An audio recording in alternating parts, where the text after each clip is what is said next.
Assalamualaikum warahmatullahi wabarakatuh. Matur nuwun Mas.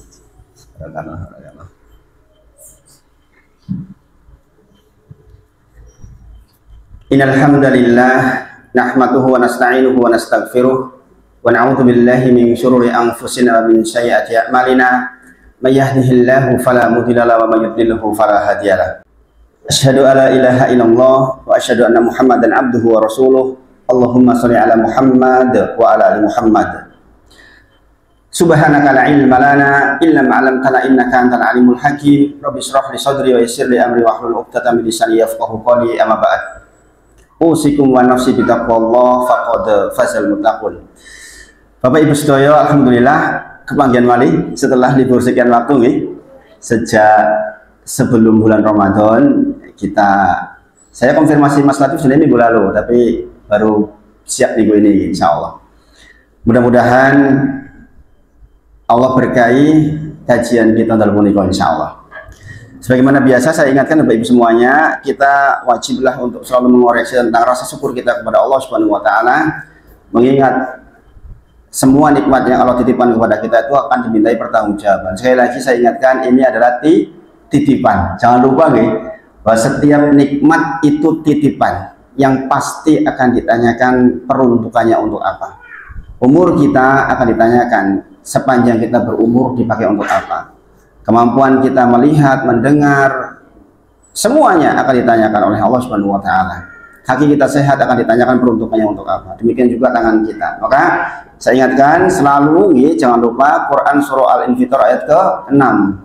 Ya ayyuhal insan ma gharraka bi rabbikal karim. Wahai sekalian manusia, apa yang menghalangi kalian untuk bisa beribadah kepadaku, bersyukur kepadaku, sementara aku tuh udah baik sama kalian. Ini peringatan dari Allah untuk kita semua nih, bahwa di dunia pun sebenarnya kita sudah diingatkan kalau kita mau belajar nih. Wahai sekalian manusia, apa yang menghalangi kalian kalau dipanggil adzan kok nggak berangkat, disuruh sedekah kok abot, disuruh zikir kok susah, disuruh bangun malam kok susah. Nah ini kan jadi problematik. Makanya Allah ingatkan, ya ayyuhal insan ma gharraka bi rabbikal karim. Quran surah Al-Infitar juz 30 nih, di ayat ke-6. Ayat berikutnya dikatakan alladzi khalaqaka fasawwaka fa'adalak. Sementara Allah adalah zat yang telah menciptakan kita dengan sempurna. Maksud sempurna pripun? Diparingi tangan, yo tangannya iso dinggo maksudnya Bapak Ibu. Nggih, ini namanya alladzi khalaqaka fasawwaka. Allah itu menciptakan panjenengan itu sempurna. Dikasih mata ya bermanfaat matanya, maksudnya bisa melihat, nggih. Diberi jantung bisa memompa darah. Luar biasa. Malam Jumat kemarin saya dikabari adik dari bapak saya. Berarti ini di dalam terah keluarga itu yang paling tua sekarang. Itu meninggal dunia Bapak Ibu. Innalillahi wa inna ilaihi raji'un. Rahimahullah ta'ala, semoga Allah merahmati beliau. Saya dikabari waktu malam itu kaget, kenapa? Waktu kita ketemu waktu Syawal itu sehat-sehat saja. Masya Allah, nggak ada keluhan apa-apa. Kemudian biasa ya, dalam bulan Syawal kan banyak orang hajatan, termasuk besanya hajatan. Akhirnya rewang di tempat besan itu mungkin plus-plus 5 hari lah. Kecapean mungkin. Pulang, istirahat sebentar, main-main sama cucunya. Lagi menimang-nimang cucunya, tahu-tahu nyesek. Kemudian tengkurap, dibawa ke rumah sakit, meninggal. Bapak Ibu semuanya. Bayangkan, betapa nikmat umur itu luar biasa. Kita nggak akan tahu Bapak Ibu semuanya sampai kapan kita diberi waktu. Maka pastikan setiap detik demi detik sebagaimana Rasulullah berdoa, ziyadatan li fi kulli khair. Apa doanya? Ziyadatan li fi kulli khair. Ya Allah, kata Rasulullah, andai saya masih diberi waktu, jadikan tambahan waktu lah, tambahan kebaikan. Orang yang untung, kata Rasulullah, adalah orang yang tola umuruhu, panjang umurnya, ahsan amalnya. Panjang umurnya, baik amalnya, itu orang yang paling afdol. Orang paling merugi adalah orang yang panjang umurnya nih, elek amalnya. Subhanallah. Karena dosanya banyak banget nih. Nek elek amalnya mending mati cepet deh. Sebab nek ditambah umur, tambah dosa banyak. Maka pastikan sebagaimana doanya Rasulullah, ziyadatan li fi kulli khair. Maka saya berharap dengan hadir malam hari ini dengan penuh kesadaran bahwa saya duduk di sini adalah dalam rangka untuk mencari rahmatnya Allah Subhanahu wa taala. Dan itu adalah salah satu bekal pulang kita. Beliau tetanggi Pak beliau ini bapaknya Mas Basuki. Beliau tetanggi di Salakan, Masya Allah. Tahu jadwal malam hari ini kepanggih di sini. Alhamdulillah, Masya Allah, Masya Allah, Masya Allah. Jadi saudara buat panjenengan toh. Ada yang dari Gunung Sempu ke sini, ya kan, kemarin Pak Tovan. Masya Allah. Sekarang beliau ke sini. Kita nanti bisa saling tukar ilmu, insya Allah. Beliau ilmunya banyak, insya Allah. Sebenarnya beliau duduk di sini itu ya hanya isi waktu aja, karena ilmunya banyak, insya Allah. Semoga Allah rahmati beliau. Semoga Allah rahmati panjenengan semuanya, insya Allah. Bapak Ibu semuanya, sekali lagi, alladzi khalaqaka fasawwaka fa'adala. Allah tuh ciptakan panjenengan itu dengan kesempurnaan fungsi. Diberi mata berfungsi, diberi kaki berfungsi, walaupun sebagian dikurangkan, ya, ada orang yang matanya diambil sebagian. Maka kita bersyukur kepada Allah. Fa'adala itu seimbang, dibuat secara fisik itu seimbang. Maka lihatlah, kata Allah di dalam firman Allah di dalam Quran surah Az-Zariyat surah ke-51 ayat 21, Allah berfirman, "Wa fi anfusikum afala tubsirun?" Lihatlah di dalam diri panjenengan sendiri, lihatlah dari ujung rambut sampai ujung kaki. Tidakkah kalian perhatikan? Tidakkah itu cukup untuk membuat kita bersyukur? Sebagaimana saya ingatkan, sering kali kita bersyukur bikin syarat. Saya bersyukur jikalau diterima pegawai negeri, jikalau anak saya polisi, jikalau banyak banget jikanya. Padahal kata Allah, "Wa fi anfusikum afala tubsirun?" Di dalam dirimu itu lihat banyak sekali yang harusnya sangat disyukuri. Dulu sering saya sampaikan ke jenengan, mau nggak kita diberi uang 1 miliar tetapi matanya diambil penglihatannya? Nggak mau kan? Berarti kita sadar sepenuhnya bahwa nikmat Allah itu mahal. Gini apa nggih? Gini apa nggih? Mahal, mahalnya luar biasa. Tapi sayangnya kita kadang-kadang membuat syarat, dipanggil akan nggak berangkat. Ini kan masalah, Bapak Ibu. Sehingga disindir oleh Allah, ma gharraka bi rabbikal karim. Sebenarnya ayat ini merujuk untuk orang-orang yang tidak mempercayai hari akhir, Bapak Ibu. Jadi dia Allah hari akhir memang ada, Pak. Tapi itu berlaku umum kalau kita lihat tafsirnya, Masya Allah. Maka Bapak Ibu semuanya kita bersyukur, alhamdulillah kita dipertemukan lagi malam hari ini. Mudah-mudahan menjadi awal yang baik untuk kita berjuang selama 11 bulan ke depan, insya Allah. Gimana rasanya libur? Ada yang kurang nggak? Kalau udah biasa ngaji pasti kalau libur itu ada yang kurang. Masya Allah. Saya pasca Ramadan ini jadwalnya tambah padat, karena permintaan sebagainya. Jadi kan dulu kan di sini juga prosesnya hampir 2 tahun nih masih. Ada yang sudah minta ceramah 2 tahun yang lalu, sekarang dilaksanakan. Mulai minggu kemarin. Alhamdulillah. Jadi ya sudahlah, pokoknya dipadatkan ya. Saya udah izin sama keluarga, pokoknya kalau sudah milik umat ya sudah di rumah sebentar saja. Malam ini masih aktif sebenarnya jadwalnya Pak Dai satu di Forkom Kalimantan Utara, tapi digeser ke minggu depan. Insya Allah. Jadi minggu depan Insya Allah kita Ba'da Maghrib. Seperti biasa. Nanti pada isanya saya langsung ke Baitus Salam, Insya Allah. Nah, Bapak Ibu semuanya, bulan Syawal, saya ucapkan kepada panjenengan, taqabbalallahu minna wa minkum taqabbal ya karim, qulu amin wa antum bi khair. Semoga semua ibadah kita di bulan Ramadan diterima oleh Allah Subhanahu wa taala. Kita berdoa 6 bulan ini. Doa minta diterima itu 6 bulan. Jadi ya Allah, terima seluruh ibadah saya di bulan Ramadan. Taqabbalallahu minna wa minkum. Kemudian di 6 bulan sisanya kita berdoa apa? Supaya disampaikan Ramadan bulan tahun berikutnya. Doa yang populer di antaranya Allahumma ahillahu alaina bil yumni wal iman wa salamati wal islam rabbi wa rabbukallah. Allahumma balighna Ramadan. Nanti di bulan ke-7. Hijriah nggih, Hijriah bukan bulan nasional. Maka bulan Syawal ini Bapak Ibu semuanya, kita juduli malam hari ini pertemuannya adalah, kajiannya adalah ketika belenggu setan sudah dilepas. Ini saya sampaikan di semua masjid ketika bulan Syawal di awal atau pertama pengajian. Karena ini penting. Jangan tahu guys, secara fikih bulan Syawal itu bulan meningkat atau menurun? Meningkat toh? Artinya meningkat ibadahnya, meningkat sedekahnya, meningkat. Karena jadi udah ditarbiyah di bulan Ramadan banyak banget. Diajari apik ya opeh banget orang Ramadan. Kedai meningkat gitu loh. Faktanya meningkat atau menurun? Faktanya meningkat atau menurun? Meningkat ya, Masya Allah, beliau meningkat. Yang lain, ada yang sholat tahajudnya masih 11 rakaat? Ada, beliau, Masya Allah. Yang lain. Sebagian 3 rakaat itu aja soal dan keri. Ada yang duhanya masih 8 rakaat?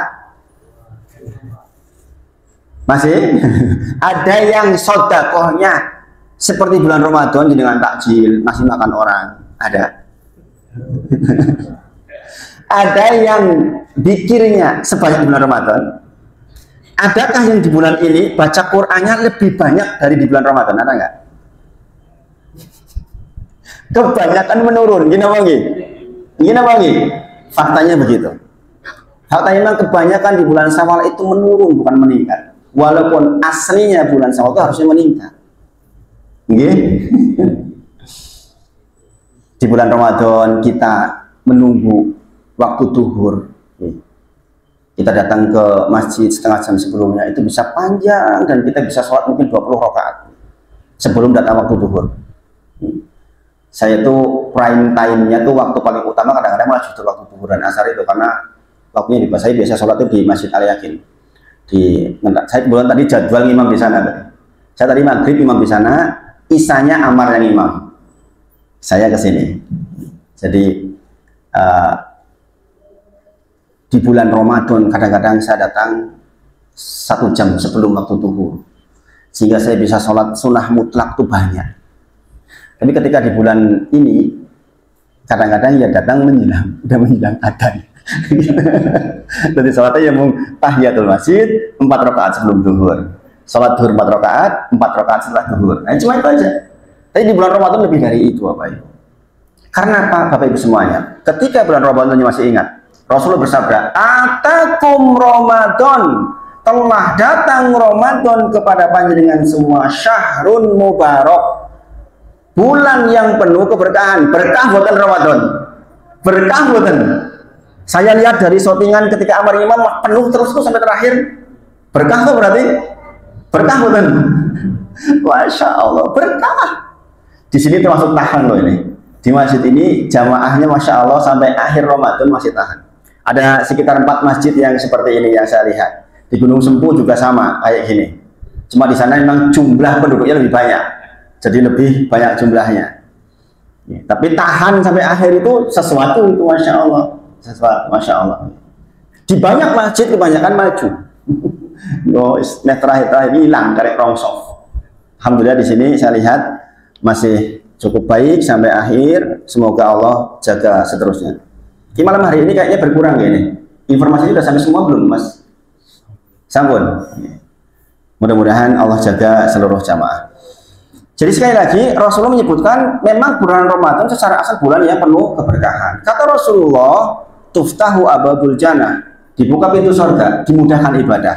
Ada kalimat wasyufidatis syayatin, kata Rasul, dibelenggu setan-setan.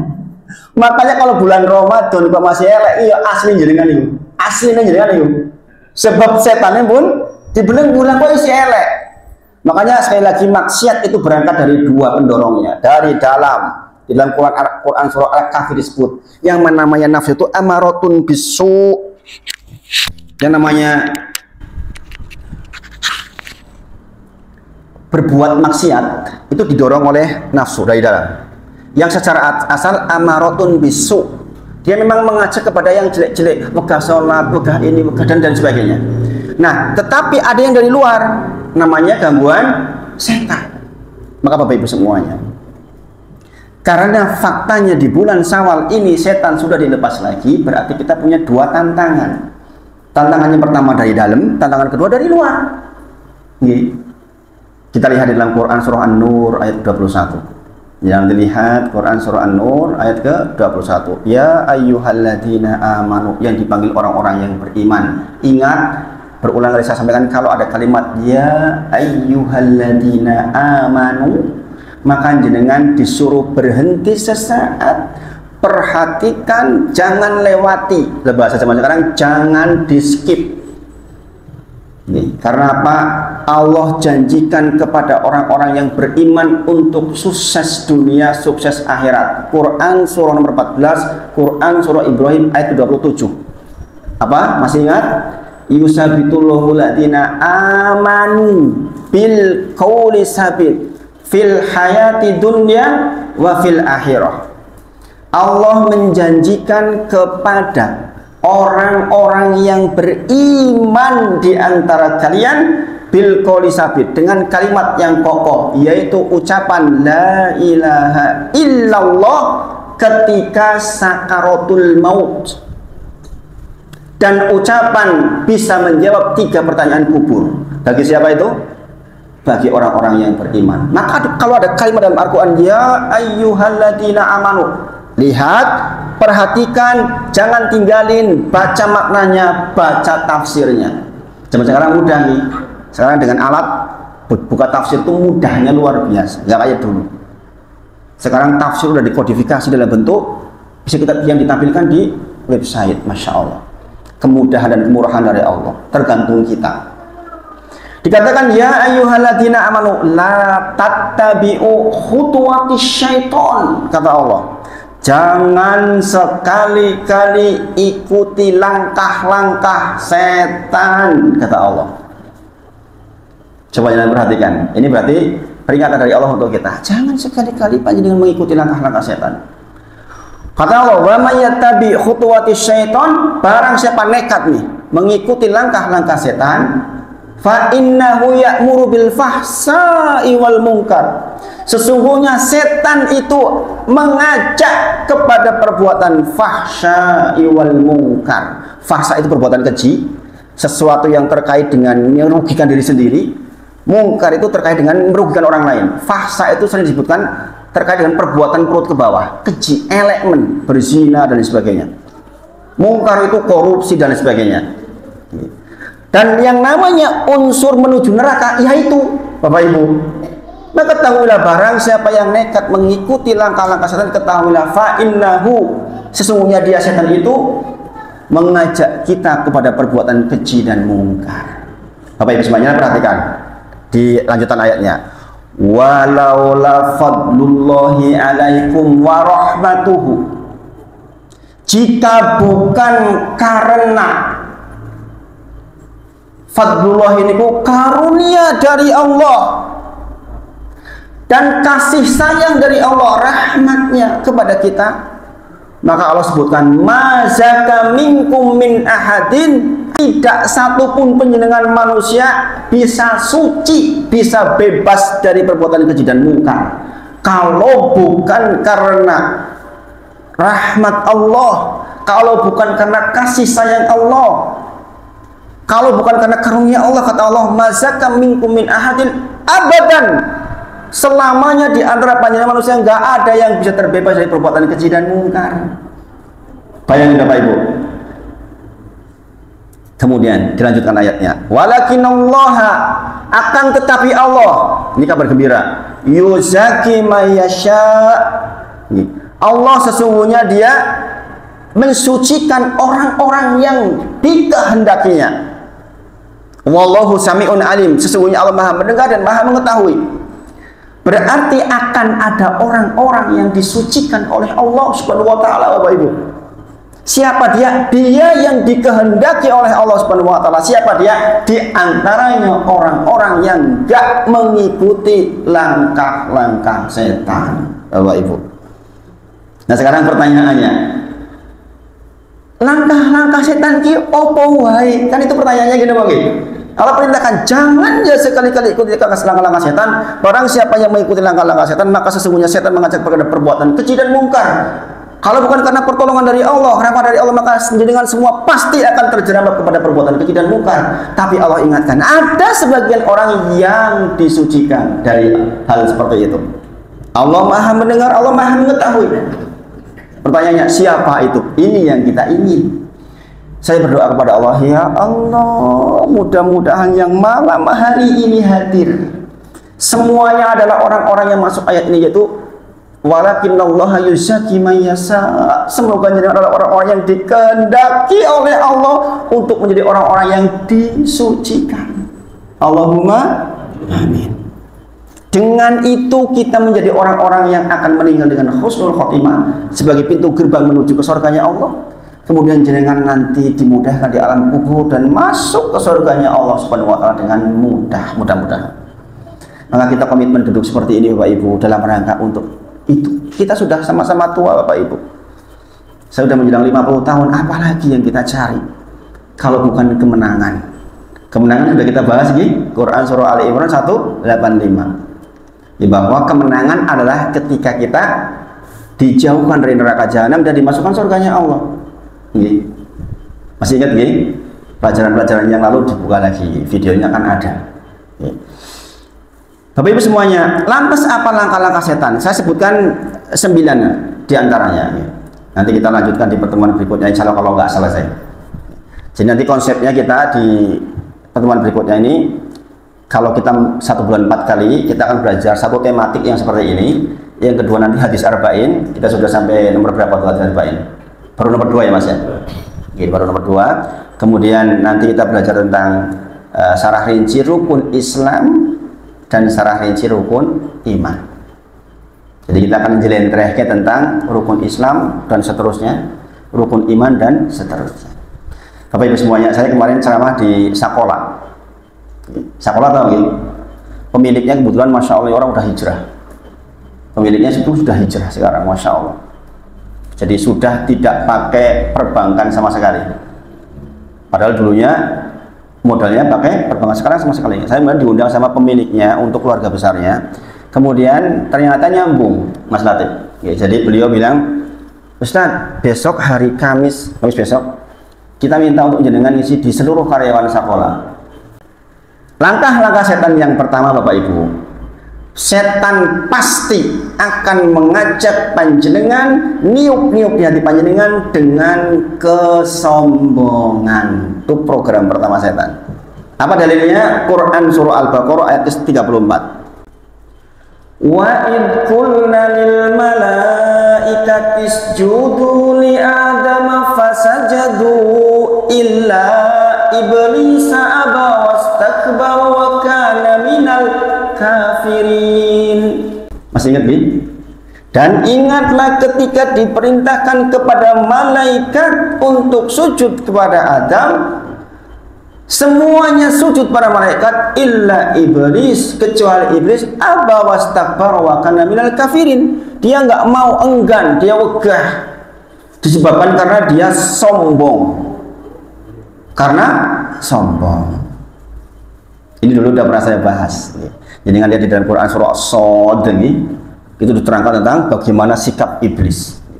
Makanya di antara dalil kesombongan adalah di dalam Quran surah As-Sod ayat ke-75. Kata Allah, ya iblis, wahai iblis. Masih ingat nih? Allah saja mengkonfirmasi nih. Allah tuh tabayun. Padahal cetok iblis ini salah cetok. Masih dikatakan ya iblis, kenapa kamu nggak mau sujud kepada makhluk yang aku ciptakan dengan tanganku sendiri? Padahal Gusti Allah pun kertas nih. Makanya ini pelajaran buat kita. Kalau ada orang salah, jangan langsung salah. Jangan langsung dijat. Tapi ngopo to ora mangkat? Ditanya dulu, mungkin ada hal-hal.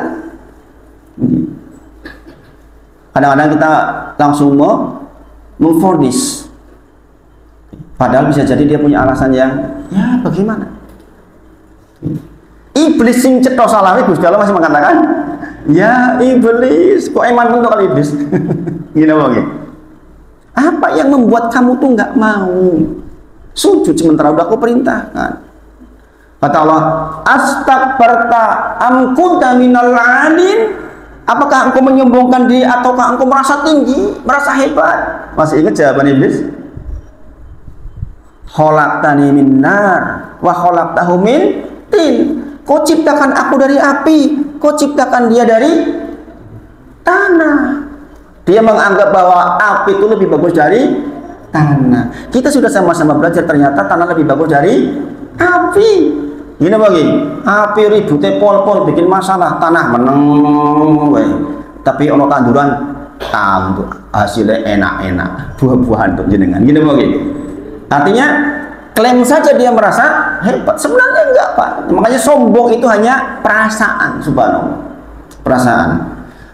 Dan itulah yang membuat iblis terusir dari surga. Tapi itu semuanya orang-orang liberal mengatakan, "Loh, iblis enggak salah." Itu yang diperintahkan kan malaikat. Wa idkunna lil malaikah. Iblis enggak termasuk di situ. Ketahuilah iblis sudah satu grup dengan malaikat. Sudah ceritakan sejarahnya ini di dalam Quran surah Al-Baqarah ke-30. Dulu kita sudah ceritakan ketika cerita tentang khalifah di bumi. Sebelumnya ada jin. Kemudian diceritakan manusia. Iblis itu salah satu jin yang berprestasi. Itu kisah lain, nanti di tafsir Ibnu Katsir diterangkan tentang hal itu. Jadi iblis itu menyombongkan diri dengan zatnya. Maka ini peringatan Bapak Ibu semuanya. Peringatan. Kaum Ad sombong karena badannya kuat, teknologinya bagus. Abu Jahal atau Abu Lahab itu keluarga besarnya Nabi Muhammad SAW. Datangnya Islam justru membuat dia jatuh tersungkur karena sombong. Dia mengatakan, ngapain saya masuk Islam? Itu ada Bilal orang miskin, ngapain saya mau sama dia? Kalau Bilal keluar saya maulah masuk. Bayangin, karena Pak, sombong dengan nasab. Maka di antara keburukan adalah sombong dengan nasab. Saya ini loh Raden turunan raja. Lah ini raja kan mbahmu ditukoi. Gini apa gini? Saya ini loh keturunan orang kaya raya. Mbah saya dulu itu kekayaannya 7 turunan. Lebih turunan ke piro? Turunan ke-8. Miskin. Gini apa gini? Atau kadang-kadang kita Bapak Ibu semuanya, aku loh duwe konco Kapolres, itu semua apa? Merasa menjadi lebih kuat karena punya teman hebat. Ngaruh nomor ini. Gini apa gini? Orang kalau naik, temannya tiba-tiba banyak Bapak Ibu. Aku ki kan, aku adik pupune sepupune, hubungannya bohong. Kita merasa ikut nebeng, subhanallah. Gini apa gini? Jadi hati-hati sombong dengan zat, hati-hati. Ingat Rasulullah bersabda, jikalau amalmu kurang, maka nasabmu tidak akan bisa menyusulinya. Maksudnya nasab yang baik itu tidak bisa nutupi amal sing elek. Walaupun dengan keturunan orang mulia nggak bisa. Walaupun putranya Nabi Fatimah tetap disampaikan, kalau engkau berbuat salah, kalau engkau mengambil bisa dipotong. Bapak Ibu semuanya. Jadi jangan ikut-ikutan tuh langkah setan yang merasa hebat karena dia merasa diciptakan khalaqtani min nar. Kau ciptakan aku dari api, sementara kau ciptakan Adam dari tanah. Dia apa tanah? Subhanallah Bapak Ibu. Dan ini sering menghantui kita. Orang diberi kecantikan merasa wah cantik. Lah kayak rayu. Orang diberi gelar tinggi, profesor, anak SD, subhanallah. Sombong artinya apa? Masih ingat sombong? Sombong secara syariatnya apa? Sombong adalah batorul haqq wa gumtunas. Sombong adalah, menurut agama Islam, sombong adalah menolak kebenaran dan meremehkan orang lain. Sombong itu bukan pakai Alphard, pakai mobil bagus, bukan. Sahabat datang ke Rasulullah, ya Rasulullah, sesungguhnya saya punya baju bagus, kemudian saya pakai baju bagus. Apakah sombong? Bukan itu, Bapak Ibu. Tetapi para sahabat menyampaikan begini, Bapak Ibu, jangan perhatikan gitu. Walaupun para sahabat mampu, tapi mereka tidak mau membeli hal yang berpotensi membuat dia menjadi sombong. Contoh zaman sekarang aplikasinya. Wong sugih iso wae tuku Fortuner. Bahkan ada pejabat disogok nganggo napa niku? Lamborghini 17 miliar. Enten mboten? Nggih napa niku lek jalan teng pundi niku? Mobil kados niku lek jalan teng pundi niku? Subhanallah. Beliau itu dulu di keuangan gitu Pak ya, di pajak. Beliau tahu persis tentang seperti itu. Masya Allah. Tapi ada orang yang dibalik pikirannya mau menerima hal seperti itu. Bayangin, orang zaman sekarang mampu aja beli Fortuner, tetapi kadang-kadang dia mengukur dirinya. Oh jojo nek saya pakai Fortuner jadi sombong. Pokoknya gini, naik Fortuner sampingnya ada Avanza. Jangan-jangan nanti dia pikiran, alamu Avanza. Khawatir. Sombong bukan pakai Fortuner, bukan. Tapi ketika pakai Fortuner kemudian mengatakan alah sing kamu koyo, inilah sombong, meremehkan orang lain. Jadi dengan lihat, saya lihat video kecelakaan terakhir, mungkin Mas Latif juga lihat. Fortuner oya-oyaan kali Pajero Sport tentol. Subhanallah. Dan banyak kejadian mobil-mobil seperti itu tuh kecelakaannya menakutkan. Kalau jangan masih ingat dulu beberapa tahun yang lalu, saya diingatkan oleh jamaah Ustadz, artis lah, salah satu artis membeli mobil dilihatin di showroomnya, kemudian bikin status, tahu nggak aku mau kemana? Masih ingat itu? Ternyata mau pindah alam. Selang berapa? Selang seperempat jam dari bikin status. Dengan apa itu? Pajero Sport. Sekali lagi, pakai Pajero Sport itu bukan kesombongan, pakai Alphard bukan kesombongan, sama sekali. Tetapi ketika kita memakai aksesoris yang berpotensi kita meremehkan orang lain, itulah kesombongan. Makanya kalau jenengan orang udah berilmu, ngapain beli yang mahal-mahal, Bapak Ibu? Jenengan tahu saya itu orang hijrah, gitu. Saya hidup sekarang ngontrak. Bapak Ibu semuanya hidup miskin.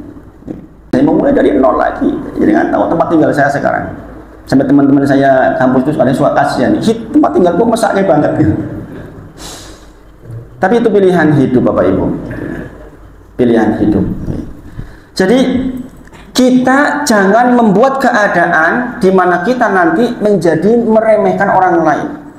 Karena meremehkan orang lain adalah kesombongan menurut syariat Islam. Sekali lagi, sombong adalah batorul haq, menolak kebenaran, wa ghumtun nas, meremehkan orang lain. Ketika jenengan ada kebenaran datang kemudian jenengan tolak karena jenengan merasa tinggi, itulah jenengan sombong. Subhanallah. Kemudian ayat berikutnya, Quran surah Al-Hujurat ayat 13. Di antara dalil setan mengajak kita kepada kesombongan diperingatkan oleh Allah di ayat ini. Ya ayuhan nas, wahai sekalian manusia. Ini peruntukannya untuk semuanya. Inna khalaqnakum min dzakarin wa unsa. Sesungguhnya kami ciptakan kalian seluruhnya dari laki-laki dan perempuan, Adam dan Hawa. Gini apa nggih? Kita sepakat itu nggih, bahwa Abul Basar bapak kita adalah Adam alaihissalam. Adam alaihissalam itu adalah Abu Basar yang pertama. Adapun Abul Basar yang kedua siapa? Nuh alaihissalam. Karena sejak Adam sampai ke Nuh semuanya hilang, tersisa yang di kapal. Kita semua ini keturunan dari Nuh alaihissalam, dari 4 anaknya. Nggih? Makanya Abul Basar kedua adalah Nuh alaihissalam. Kemudian dijadikan kita, kata Allah, waja'alnakum su'uba wa qabaila, kujadikan kalian berbangsa-bangsa dan bersuku-suku dengan berbagai macam bentuk rupanya. Ono sing ireng, ono sing putih, ono rambutnya lurus, ono sing keriting, ono sing dhuwur, ono sing pendek, macam-macam kata Allah. Waja'alnakum su'uba wa qabaila. Memang diciptakan bermacam-macam, bukan untuk saling menyombongkan diri dengan kelebihan yang dia punya. Ada yang bodohnya besar, ala gue cilik tak pidas, bukan. Yang putih, ala gue cair dan gleteng ini, bukan seperti itu. Kita tahu dulu bahwa riwayat Imam Ahmad, hadis riwayat Imam Ahmad menunjuk bahwa Adam alaihissalam dibuat dari tanah dengan seluruh unsur tanah yang ada di bumi. Ono sing atos, ono sing lembut, ono sing ireng, ono sing putih. Makanya nanti manusia itu memang bentuknya macam-macam, termasuk sifatnya.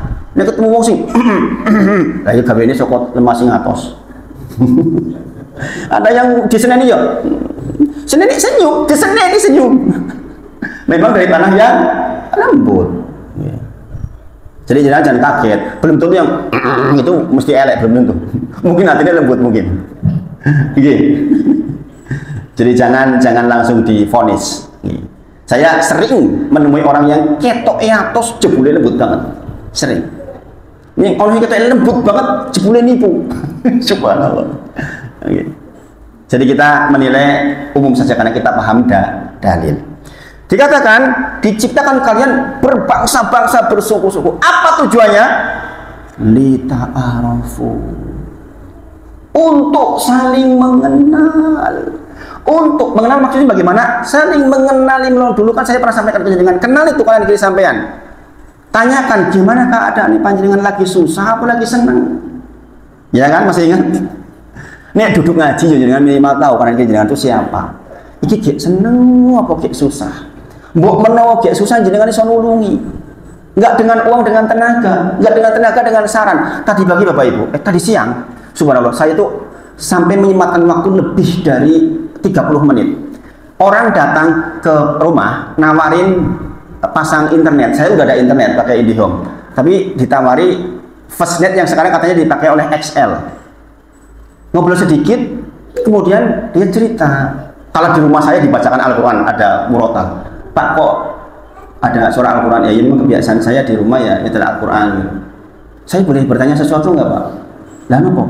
Kulo niku sedoya oya utang 500 juta. La ilaha illallah. Subhanallah.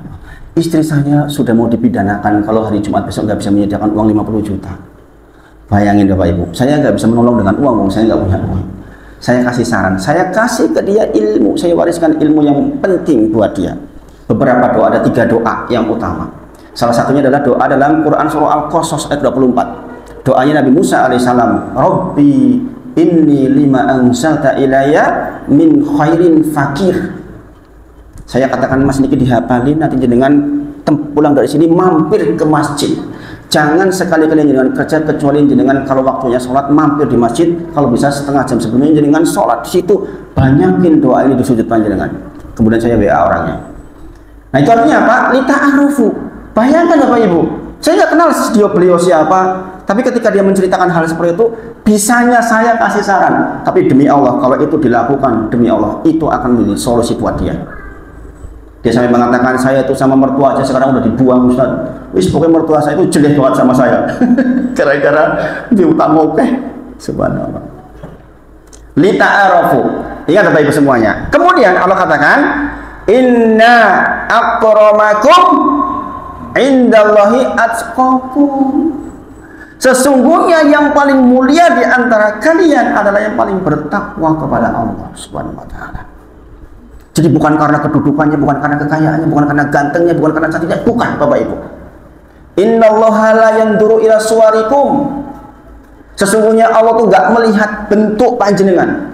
Walakin yanzuru ila qulubikum wa a'malikum. Allah tuh lihat kondisi hati kita dan amal kita bagaimana. Nggak adil banget kalau Allah lihat kita dengan bentuk tubuh kita.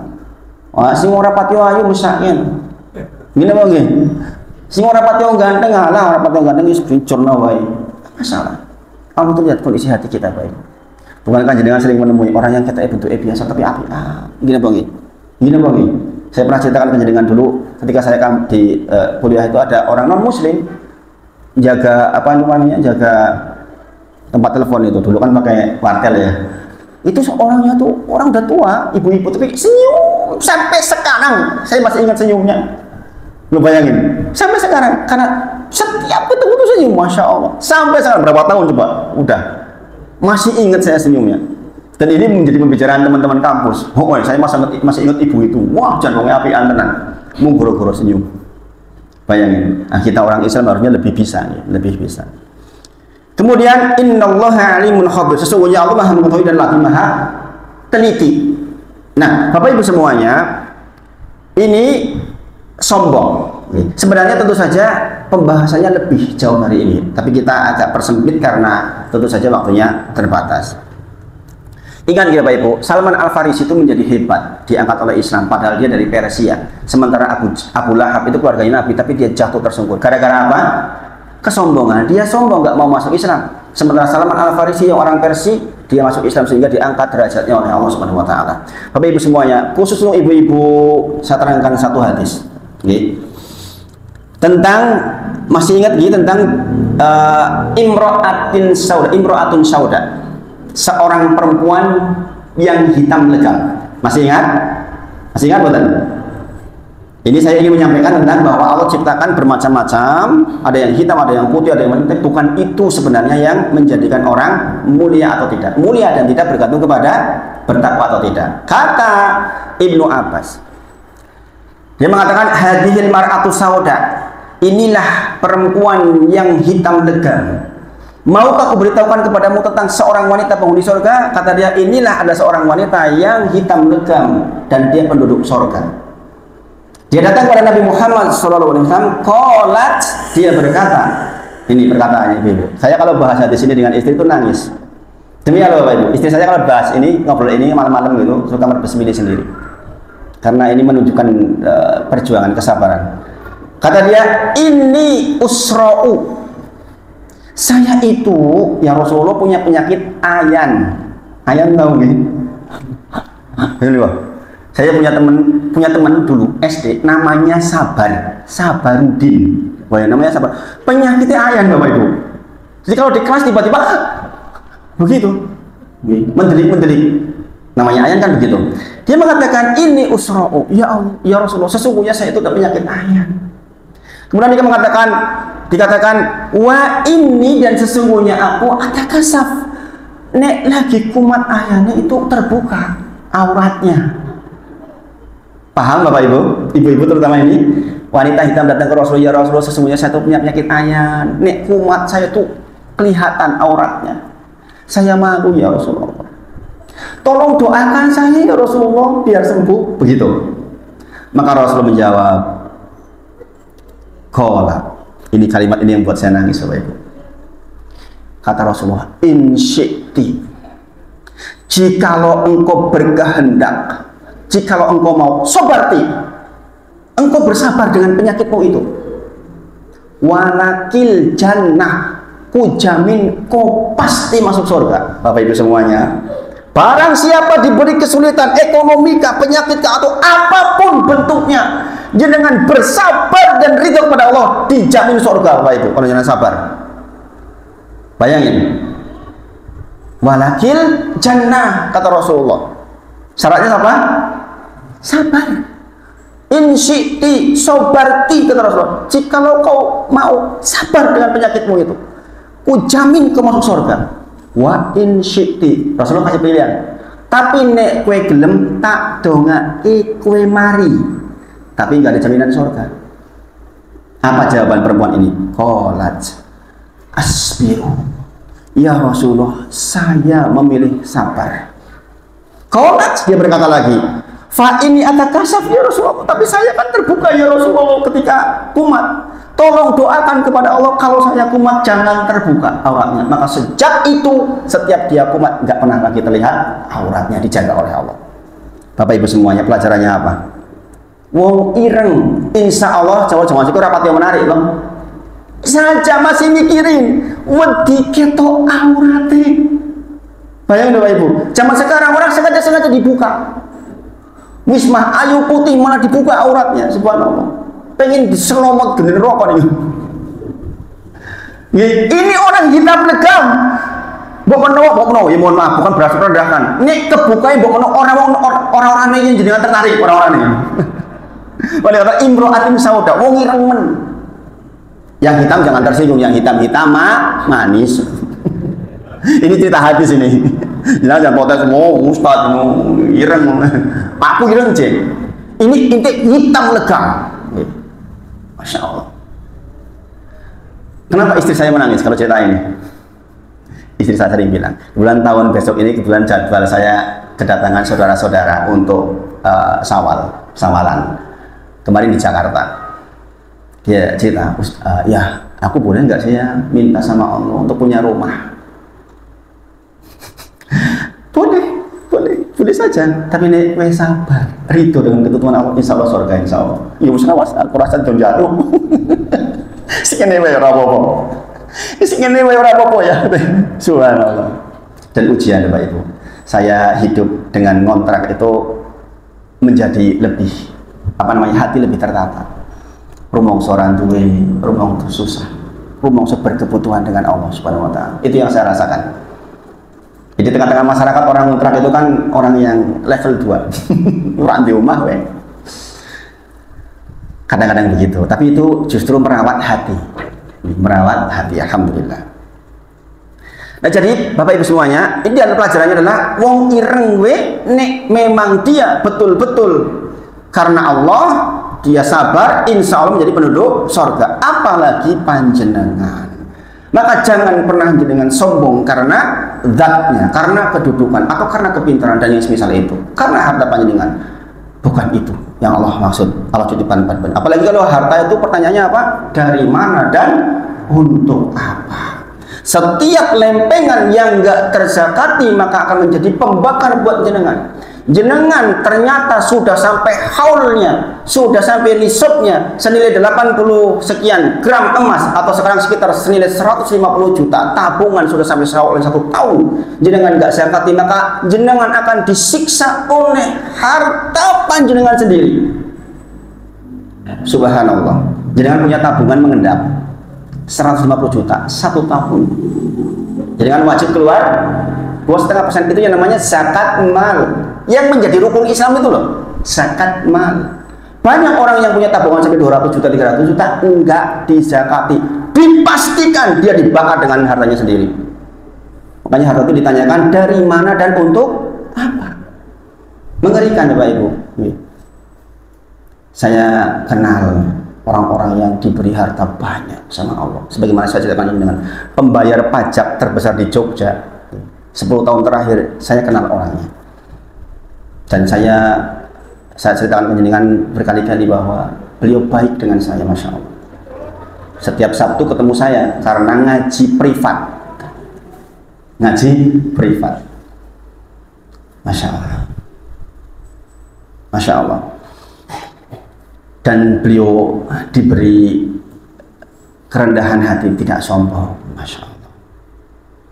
Masya Allah, sehingga hartanya bermanfaat. Itu saya katakan dengan Ustaz, dengan punya anak 5, saya semua yang bayari kuliahnya. Itu beliau itu hartanya bermanfaat. Nah, itu pertolongan dari Allah.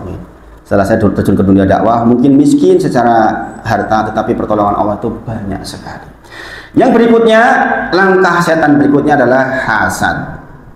Jam berapa sekarang? Sudah berapa menit, Mas? Masih kuat? Masih kuat ya. Hasad, saya pernah sampaikan dengan hasad itu ingin nikmat yang ada di orang lain pindah ke kita. Itu hasad. Dan hasad itu yang selevel, guru ya karo guru, ustadz ya karo ustadz, pedagang ya pedagang. Jenengan dagang tidak laris, yang satunya laris, jenengan ingin dia jangan laris, saya yang laris. Itu hasad. Tetapi hasadnya iblis itu nggak begitu, Bapak Ibu. Hasadnya iblis adalah saya orang urusan rekoso, sing penting kaya ya rekoso. Paham Bapak Ibu? Parah betul niku. Jenengan dagang ora laris, ono sing laris. Aku ora laris ora apa, sing penting DE ya ora laris. Itu iblis. Maka dikatakan, nanti kita akan bacakan ayat yang di sifat yang berikutnya, bahwa setan itu memang menjanjikan dirinya untuk mengajak seluruh Bani Adam ke neraka jahanam. Makanya terbukti hari ini, kan 9 miliar penduduk bumi, yang Islam berapa? Nggak nyampe 2 miliar. Sampai hari ini statistik mengatakan nggak nyampe 2 miliar, 1,5 miliaran. Singoknya berarti sing 9 miliar loh sekarang penduduk bumi itu hampir. Sing Islam pinten? Sedikit. Sing Islamnya warna-warna. Orang sing Islamnya lurus, orang sing Islamnya karuan. Sing bener-bener ngerti ilmu Islam sithik men. Maka betul janji setan itu dipenuhi. Jadi hasad itu seperti itu. Singkat untuk hasad. Yang ketiga, ini penting. Mungkin malam ini sampai ini aja dulu. Setan itu akan menghiasi maksiat supaya kelihatan indah di mata manusia. Subhanallah. Jadi kan tahu nih kalimat bir, albir, birrul walidain, berbuat baik kepada kedua orang tua. Sekarang bir jadi nama apa? Bir nama apa? Minuman toh, minuman elek apa api? Elek. Padahal bir ini ku bahasa Arab artinya api. Bayangin. Minum sing elek kalau sing api, mau karena bingung ngomong ini. Minum sing elek, sing api ini kepripun coba? Ngomongnya wis angel. Sesuatu yang buruk diliputi dengan sesuatu yang indah, seolah-olah itu indah. Sekarang saya tanyakan dengan, sepakat nggak kalau riba itu haram? Ini kalau jenengan masih kena riba, memohon sama Allah semoga diampuni. Saya hijrah dari situ. Saya itu hijrah dari riba. Saya dulu di perumahan tuh terlibat dengan riba. Setiap hari urusannya dengan riba. Saya takut kepada Allah, maka saya hijrah. Riba. Sepakat semanapun ulama pasti bilang riba. Riba itu haram. Sekarang namanya apa riba itu? bunga itu indah banget. Sampai segitunya setan itu Bapak Ibu, menghiasi sesuatu yang buruk sehingga kelihatan indah di mata manusia, sampai penamaan pun seperti itu. Subhanallah Bapak Ibu. Kata setan, kata iblis, qala rabbi. Setan masih mengakui Allah sebagai Tuhannya. Wahai Rabbku, bima agwaitani. Ini Quran surah Al-Hijr ayat 39. Quran surah Al-Hijr ayat ke-39. Qala rabbi bima agwaitani, disebabkan karena engkau telah menentukan aku itu tersesat. Nih, iblis tersesat, maka la uzayyinana lahum fil ardi wala ughwiyanahum ajma'in. Kata setan, kata iblis, karena kau telah sesatkan aku, saya pasti masuk neraka jahanam. Maka saya berjanji kepada engkau ya Allah, akan aku hiasi seluruh yang elek di bumi dengan sesuatu yang kelihatan indah, dan akan aku sesatkan ajma'in, semuanya. Karep iblis itu kabeh. Makanya jenengan itu beruntung banget. Dari 9 miliar penduduk bumi, jenengan itu termasuknya insya Allah kalau jenengan istiqomah mlebu surga. Wong sithik loh jenengan itu. Untung-untung bapaknya dewe Islam.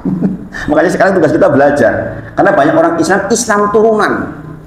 Ora gelem sinau. Jadi ngerti ilmu koyo ngono tok, padahal yang dimaksudnya jenengan belajar sehingga jenengan tahu. Seperti ini misalnya. Kata iblis, la ughwiyanahum ajma'in. Saya akan sesatkan seluruhnya. Maka dulu saya pernah ceritakan jenengan, ada kan orang sudah 73 tahun jalan aja susah, kok memperkosa anak kecil, ada enggak? Wis harap mati. Kok yang dadak isi pecicilan. Kenapa? Karena setan itu la ughwiyanahum ajmain. Pokoknya tak terkecuali siapapun dia akan aku sesatkan sebanyak-banyaknya supaya menjadi temanku di neraka. Tapi hasad. Podo-podo susah ora popo. Subhanallah Bapak Ibu. Makanya kita sering melihat subhanallah, orang udah miskin masih memperkosa orang. La ilaha illallah. Coba kalau iblis punya kasih sayang, Allah wis tua melaku wis kangelan tek ning paling mati dewe. Enggak begitu Bapak Ibu. Pokoknya sebelum jenengan meninggal, sebelum datang sakaratul maut, bahkan di sakaratul maut jenengan masih digoda untuk pindah agama. Subhanallah. Sudah saya ceritakan kisahnya Imam Ahmad, Ibnu Mubarak, bagaimana ketika meninggal masih digoda oleh setan. Aku akan buat mereka gelisah, kata setan ini. Di antara tafsirnya, ketika dia tidak berbuat jelek. Ibu-ibu kebiasaan nonton sinetron sedino 4 jam. Misal, jenengan semua insya Allah tidak. Nek urung nonton sinetron gelisah, kok koyo sing kurang yo. Itu Bapak Ibu. Mohon maaf, jenengan yang masih ngerokok. Kata para ulama, tidak ada alasan lain merokok kecuali gangguan setan Bapak Ibu. Ini mohon maaf yang masih ngerokok. Oh, ini enak kenapa nggak dikerenyuk aja? Kok di ngapain coba? Gini, ini enak kenapa gue nggak jenengan kremus di dahar? Ganggu wong nih. Jamaah saya itu udah paham dengan saya Bapak Ibu. Kalau saya datang, ada jamaah saya yang masih merokok masih banyak. Tapi begitu datang saya biasanya, Ustaz, saya ngerokoknya di sana aja Ustaz. Nggak ganggu. Iya memang ganggu memang.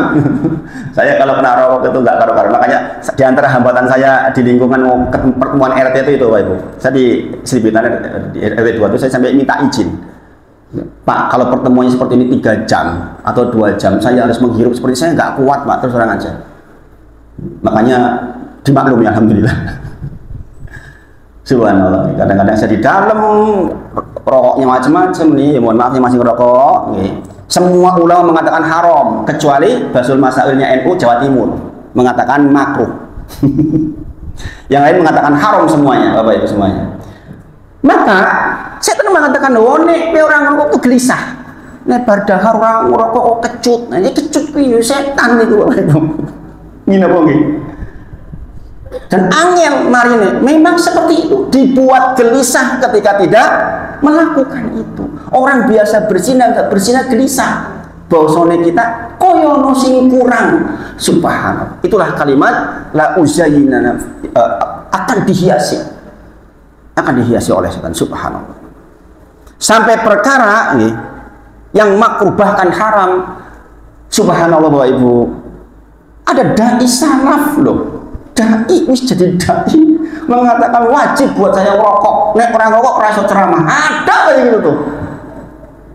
Dengar enggak Mas Latif? Ada dai mengatakan seperti itu. Subhanallah. Itu kecanduan Bapak Ibu. Candu itu kalau sudah ya disembuhkannya sulit. Ya kan dokter juga kalau menyembuhkan orang yang sako itu kan sedikit demi sedikit, nggak langsung diambil, dikasih sedikit dosisnya dikurangi dosis sampai akhirnya sembuh. Berarti dia mengkonsumsi bukan untuk kesenangan tapi untuk menyembuhkan. Mungkin pertama enak, suwi-suwi jadi candu. Demikianlah setan mengganggu kita. Bapak Ibu semuanya. Dan yang paling diincar ibu-ibu yang punya anak perempuan, hati-hati. Di antara yang akan dihiasi oleh iblis adalah wanita. Kata Rasulullah, wanita ketika keluar dari rumahnya, ini hadisnya sahih ini, maka dari depan setan, dari belakang setan. Maksudnya bagaimana? Di mata laki-laki itu perempuan itu digondeni setan.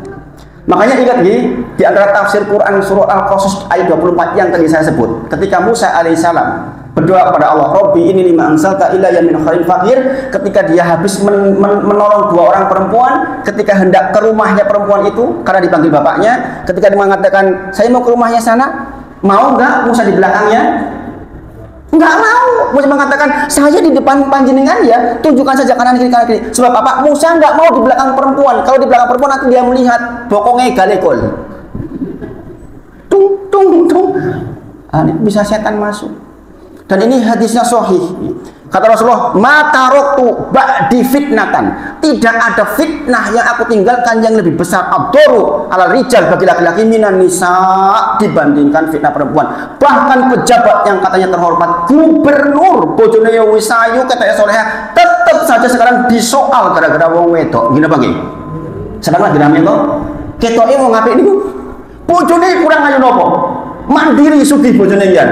Malah karo wong ora karu-karuan. Nah, kata Rasulullah, tidak ada fitnah yang lebih besar bagi laki-laki sepeninggalku dibandingkan fitnah wanita. Subhanallah. Subhanallah. Allah berfirman di dalam Quran surah Ali Imran 14, "Zuyyina lin-nasi hubbus syahawati minan nisa'i wal banina wal qanatiril muqantarati," dan seterusnya. Memang dijadikan indah. Subhanallah. Maka ibu-ibu yang punya anak-anak perempuan, kadang-kadang anak saya juga nawar yang perempuan, ya mau liwat rono yang mbok ora sangka kaos kaki ora apa-apa ya jauh kaos kaki. Perempuan itu harus pakai kaos kaki. Alah yang cerak itu ya terus kaos kaki ini ya. Saya bilang lah ini gelem diselamat kalau geni neraka ya monggo. Ada yang lah terus tak unggul lah. Begitu. Jadi ingat Bapak Ibu semuanya, bahwa setan itu akan menghiasi seluruh yang buruk menjadi terasa indah di mata kita. Maka berhati-hati Bapak Ibu. Ada orang sudah tua isi dolan mengi-mengi ngangkring. Ada orang ngangkring aku ora penak awake. Subuhe telat. Nah ini masalah kan Bapak Ibu. Bapak Ibu semuanya, bahkan ini sampai level akidah. Ketika Ratu Bilqis, ada burung yang datang ke tempatnya Ratu Bilqis, kemudian dikabarkan kepada Sulaiman, ada sebuah tempat kerajaan yang berkembang bagus, pemimpinnya wanita, tapi yang disembah bukan Allah, matahari, atau menyembah selain Allah. Katakanlah matahari. Apa subhatnya setan? Matahari itu loh subhatnya nih, setan menghiasinya. Nih orang matahari mana bisa tumbuhan tumbuh? Kalau nggak ada matahari jangan bisa nggak melihat keindahan. Tuh gara-gara matahari tuh jadi kelihatan indah semuanya, semuanya hidup, kehidupan dari matahari. Maka orang pun mengatakan kalau begitu sembahlah matahari. Seperti itu Bapak Ibu. Ada orang menyembah sapi, ada enggak? Ada enggak? Subhatnya apa? Saya baca di kitabnya, subhatnya adalah nek sapi ki ikhlas. Orang kok ibumu ora ikhlas. Nek ibumu kasih susu kamu, biar kamu gede, nanti kalau udah gede bisa gantian ngerawat kowe ibu. Gini apa gini? Nek sapi orang kasih susu, ya udah. Sapi lebih ikhlas ketimbang ibu. Maka sembahlah sapi. Subhanallah. Menghiasi yang keliru seolah-olah benar. Inilah langkah setan Bapak Ibu. Jadi makanya ngaji itu penting banget. Ngaji itu penting banget. Alah, kowe iki lho wong ngene, tukang mabuk, datang yang masjid, nek jaluk-jaluk yo kudu yang kuburan wong soleh. Itu loh orang soleh, karena dia soleh kan dekat sama Allah sehingga diangkat. Kata siapa? Bayangin. Ini kalau kita bener gini bagi, aku ki wong elek, nek jaluk dhewe yo ora patut lah. Kowe ki sapa? Kae lho wong soleh kae lho. Si fulan, si wali fulan itu loh. Najan sudah dikubur, itu tuh dekat sama Allah itu. Maka minta tuh lewat dia. Subhanallah, syirik Bapak Ibu. Bahkan kemarin ada rame nih, kuburan dibongkar, 14 kuburan gak ada isinya. Ternyata hanya untuk bisnis, kotak infaknya itu loh. Duitnya oke men. Karena banyak orang yang kena subat tadi itu loh. Alah kok wong elek, ora tau yang muji, dikir angin, bodoh. Kowe ki njaluk dhewe ora bakal dikabul, njaluk lewat kae lho. Subhanallah. Hiasannya kita bener, gini mau gini. Itulah setan Bapak Ibu. Makanya dengan mengenali langkah-langkah ini, mudah-mudahan jenengan menjadi orang yang sadar. Terakhir Bapak Ibu, Allah berfirman, wa ma tashkutu min barakatin illa ya'lamuha. Sesungguhnya Allah tuh ngerti, bahkan daun jatuh di tengah kegelapan malam, kapan jatuhnya, kemana jatuhnya, Allah tuh tahu. Apalagi jenengan minta kepada Allah pasti dikasih. Ud'uni astajib lakum. Saya mengalami hidup panjang Bapak Ibu, mengalami sugih pun pernah, susah pernah, sehingga saya bisa mengatakan seperti ini. Mudah-mudahan ini bisa menjadi pengingat buat kita semua bahwa Allah mengingatkan jangan ikut langkah kesehatan. Ada 9, ini baru 3, nanti bulan depan lagi kita bahas ini. Minggu depan insya Allah kita bahas tentang, mudah-mudahan masuk di hadis arba'in yang ketiga insya Allah. Demikian sampaikan, mohon maaf jika ada hal pas di hati. Wa akhiru da'wana alhamdulillahirabbil alamin. Assalamualaikum warahmatullahi wabarakatuh.